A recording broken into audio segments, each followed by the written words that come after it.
Danny Flexen for SecondsOut, here with Lucas Browne, ahead of his big heavyweight clash with Dillian Whyte at the O2 next week, March 24th. Let me ask you, a lot's been made of this as a grudge match. I think you were interviewed when the fight was first talked about. You said Whyte was a big mouth. You said you really don't like him, which is fair enough. Yep. There's been slightly less trash talk than I imagine there would be in the build-up. Why do you think that is? I think initially when he did come out for the press conference that I was here in January for, I think he made a fool of himself, to be honest. He might have been sort of pulled up on that. He's still here and there with talk on social media, Instagram, things like that. But yeah, in terms of actually coming out and saying idiotic things, I think he's been pulled up on that, so that'll be a reason why. But then from your part, obviously you said you didn't like him particularly, but you haven't engaged much in the trash talk either. It's not really up to me to sell the fight, to be honest. It is completely and utterly up to him. So I think it's very much on his shoulders to do that. I've sort of returned serve when I needed, but otherwise I'm here to do my thing. That's all that matters. Is that an advantage in that you don't have to sell the fight? It's not a distraction for you. You can focus purely on build up to the fight itself. I think 100%. Yeah. There's just one little extra stress that I don't have, which is great. And I said I'm just here to do my thing and take home the belt. How do you assess Whyte as a fighter and as a challenge? What are his strengths? I think he's got a good work rate. I'm not too sure about the actual the severity of the punches in terms of how heavy he hits and things like that. But he's definitely got a great work rate. I can give him that. What about weaknesses? I know you don't want to go into your game plan particularly, but there must be things you've noticed in previous fights that he's not particularly good at. I think initially he gets too emotionally involved. So he does get a little bit wild when he gets too emotionally involved, things like that. And it's something that he's going to have to sort of deal with, especially with me, because we don't like each other. So it's going to be interesting on fight night. Whyte's not known as being a massive draw in the UK. Rumours of fights cancelled in the past because of a lack of ticket sales, for example.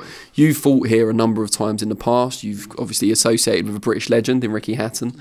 Do you think you could be the crowd favourite on the night? I think it's going to be more of a 50-50 split. Again, just because of who he is and how he talks and things like that, people are going to want me to knock him out. So that's a good thing. So walking into the O2, it's going to be, you know, not so a homecoming, but very much a 50-50 split. So a nice warm reception. A lot of people are predicting this to be a brawl, an exciting fight. I've heard several commentators say they're looking forward to it more than Anthony Joshua against Joseph Parker, which comes the following week.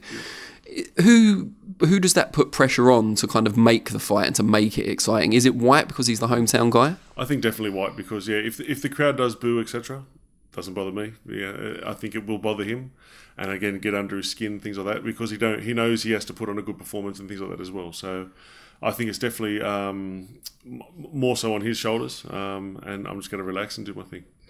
Now, both yourself and Whyte are late transitioners to the boxing game. You from cage fighting initially, him from kickboxing. I think you transitioned a bit later than he did. Who does experience, what side does experience fall down on this fight? Because you've arguably fought at a higher level as a pro. Mm-hmm. Yeah, I'm 25-0. I've had some decent fights. I've been over to Chechnya recently, stuff like that. So in regards to, you know, a bigger fight, a hostile crowd, all that sort of stuff, I think I have the experience in that. But then again, he's been in there with Joshua and bigger shows as well. So I think it's more about who handles the pressure on the night. And as I said, it's definitely the pressure's on him on the actual night. So that's great for me. Without looking too far ahead, if all goes well and you defeat Whyte, what's the next step or next steps for you? I'm sure you'd like to be more active for one thing. Definitely more active. That's 100%. I also think it depends on what happens with Joshua Parker. I believe that Wilder is also coming over to watch that fight, so that'll be interesting. But it does depend on what happens there. So, for example, if Joshua wins, there may be a Wilder-Joshua sort of fight there. So me winning the fight and having the WBC silver title would then put me in line for Wilder. But if he's going to be caught up with Joshua, it's all over the place at the moment. But as long as I'm having good fights, good competitive fights, good money fights, obviously, and just being more active, that's all that matters at the moment. Obviously, Parker defeating Joshua would be a big upset with the bookies, but it's not beyond the realms of possibility. How big a fight would it be for at least 2 heavyweight belts between yourself and Parker if that were to come about in Australia or New Zealand?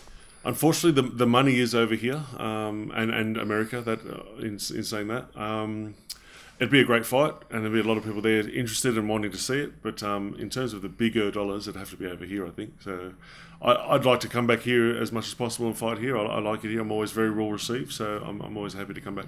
We'd like to see you back. Thanks, Lucas, and good luck on the 24th.